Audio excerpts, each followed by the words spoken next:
Hey there, it's Brooklyn Whaley, and I'm here with, Silas Gator. Nicholas Ray. and we're on episode 2 of Mission Next. Today we have Sergeant Nicholas Ray, and we wanted to ask him a few questions. We know that we had a previous interview with him, but we just wanted to get a deeper look and a deeper view on what happens in the National Guard. So, Sarge, our first question for you is, what's the difference between the Army and the National Guard? So if you want to look at it that way, there's really no difference, right? In the sense of itself, because I am a part of the Army, but I'm also a part of the National Guard. So let me break it down this way. You have active duty, reserves, and National Guard. Active duty, people do it full time, like whatever job that they pick because of the ASVAB, they do that 365, okay? Reserves, they do it part-time, 1 week in a month, 2 weeks during the summer. Their job is to backfill active duty whenever active duty needs people. National Guard is kind of an entity of its own, but still a part of the Army, okay? The only difference is that we belong to the state. So obviously Michigan Army National Guard belongs to the state of Michigan. Still go through the same training as active duty, reserves, national, and other National Guardists, okay? And it's really just to help out the community, help out the state whenever we are needed. Okay. I heard stuff about the ASVAB. What is that, and what does that like entail? So the ASVAB, essentially, it's we kind of describe it as similar to the SAT or the ACT. Kind of the similar questions, you know, arithmetic, reasoning, math knowledge, paragraph comprehension, word knowledge, and then it's like a 13 segment test. Okay. We kind of throw in other categories in there like electrical or mechanical, because we're trying to find out what jobs like would best suit you. So when we get your score, right, for one, we're looking at an overall score. What do you need to get into the military in and of itself? We can get people in with a 21. I know that really doesn't mean anything, but it's a percentile, right? So as long as you score above the 21st or above the 21st percentile, we can work with you. Okay. Other than that, we look at line scores. So we look at that electrical score. We look at that mathematical score. We're going to put those scores into a spreadsheet or some form of program that allows us to figure out what jobs you actually would be good at and would benefit your skills. Okay, so I heard you mention like electrical and things like that. At our school, we have a program called OTEC, where we go to a campus in Royal Oak and we do a year or 2 year long programs where there's construction, it's like car workshops, it's welding, it's criminal justice, it's nursing. So if we have prior training in those things and we have the certificates, will we be able to go into there and have to redo it, or is it like? That's a great question. So we actually have a special program for that, and it allows certain jobs. So for example, you said criminal justice. Obviously you take the police academy to become a police officer, right? However, that's one job that even though you took it, already went through that training, you would have to redo it on the military side and vice versa. Now, if you took a job, you said nursing. Now, if you were already like a basic EMT or a paramedic, right, that's already highly skilled, and that you would not have to do the Army training for. So it's on a job-by-job basis. There are quite a few jobs that have that program, and without having the regulation in front of me, I couldn't honestly tell you. I just know that 68 whiskey is one of those. Okay. All right. What is 68 whiskey? Combat medic. Okay. Combat medic. Okay. That's very interesting. That's all I got. Okay. One question before we do end our live stream. You did tell us off camera that you do know the military alphabet and Greek. So we want to hear both. You want to hear both? We do. You can choose which one you want to do first. Okay, let's go with the military one first. Okay. And it's Alpha Bravo Charlie Delta Echo Foxtrot Golf Hotel India, Juliet, Kilo, Lima, Mike, November, Oscar, Papa, Quebec, Romeo, Sierra Tango, Uniform Victor, Whiskey, Yankee Zulu. Okay. That's not that I don't know. That's like a mix of things. It is a whole like names, places, Yep. or it's like a mix of everything. Yep, a little bit. Okay, what about Greek? Greek has been a minute for me. Okay. I'm not going to embarrass myself trying to remember it. But no, I was part of a fraternity in college, so we had to learn the Greek alphabet. So Okay, that's another good question that we did want to ask you. So a lot of people either end up going to the army or the military for the tuition that they give, or like because they pay you to go to college, basically.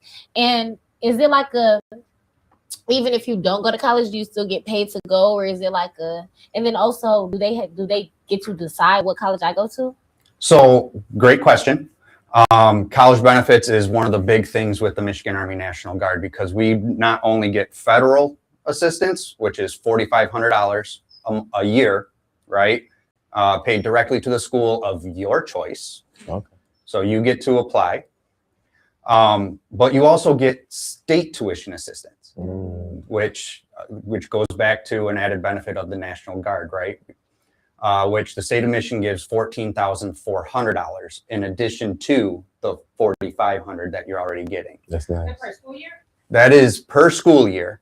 Wow, I thought y'all only gave $18,000. No, it's $18,900 a year for tuition. Wow, that's nice. That's nice. That is Yeah. like a tuition. Some tuition's only around 27. And while going to school, being a part of the Michigan Army National Guard, you'll get your 1 weekend a month paycheck, right? So starting out, you're looking at maybe $300 to $350 a month, right? You know, working one weekend. And you'll get what's called the Montgomery GI Bill.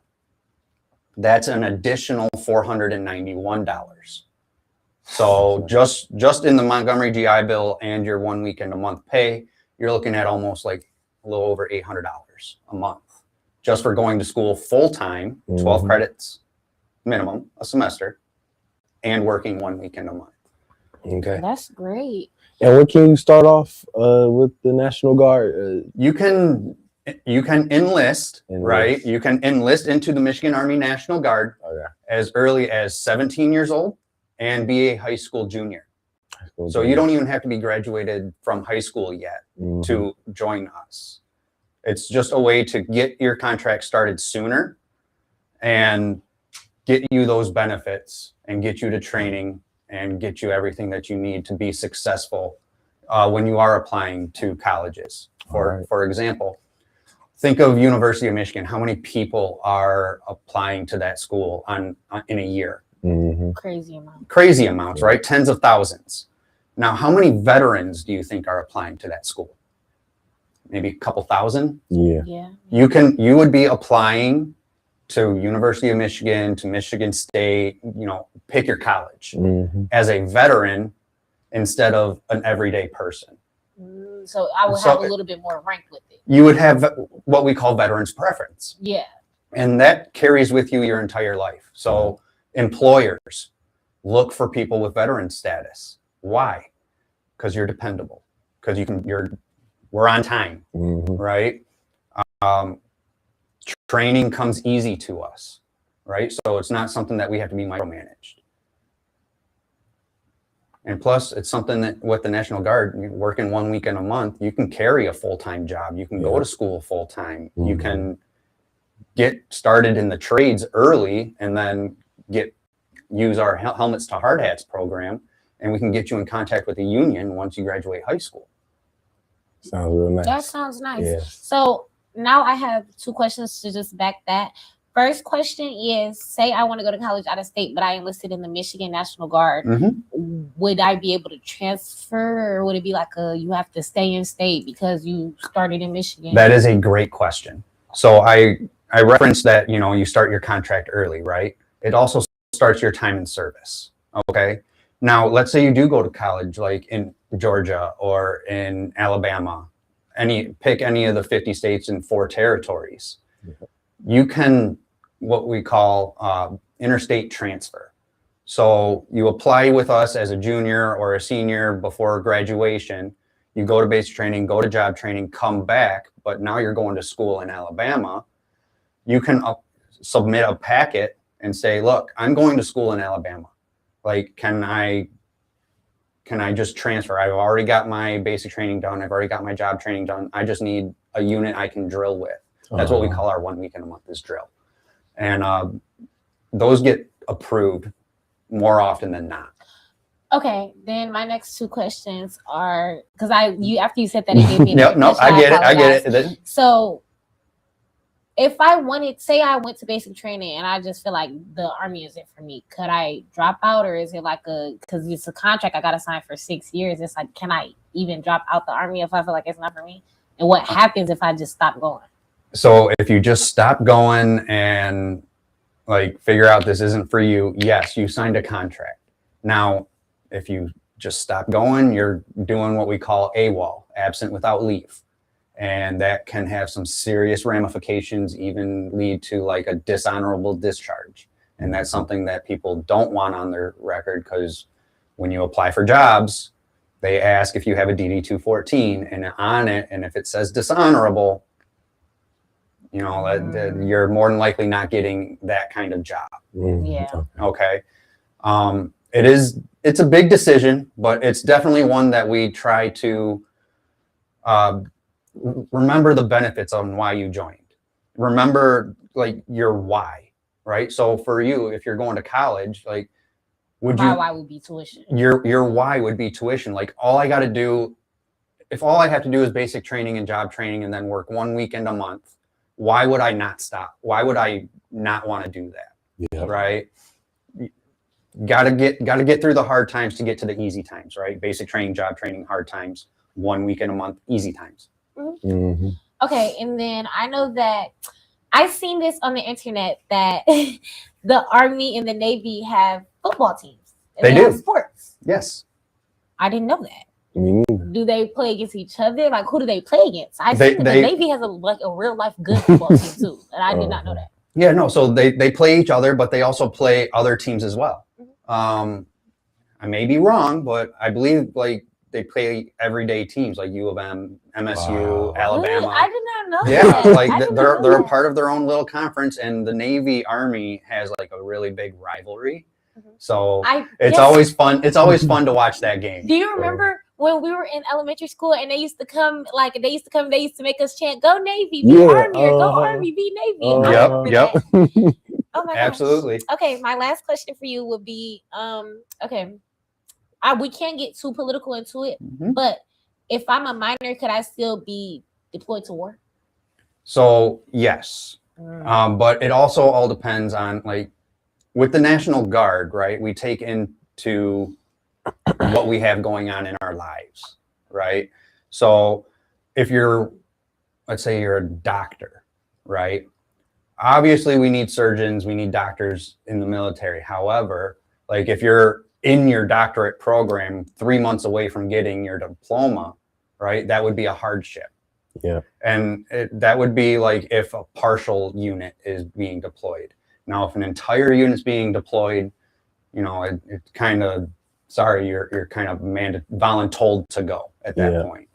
But if it's only like 15 to 40 people, a squad size or a platoon size element, then they take their volunteers, or we take volunteers, then we figure out who has hardships, and then, you know, then it gets voluntold at that point. Okay. I really think that's all for today. This was a great time talking to you. I learned a lot about the Army, especially because I did want to go. Okay. Yeah, it's really that was great. It was. Thank you for your time. Thank you for having me. Again, I'm Brooklyn Whaley. I'm Silas Gator. Staff Sergeant Nicholas Ray. And that was episode 2 of Mission X. Thank you. See you guys later. You just got to secure the table.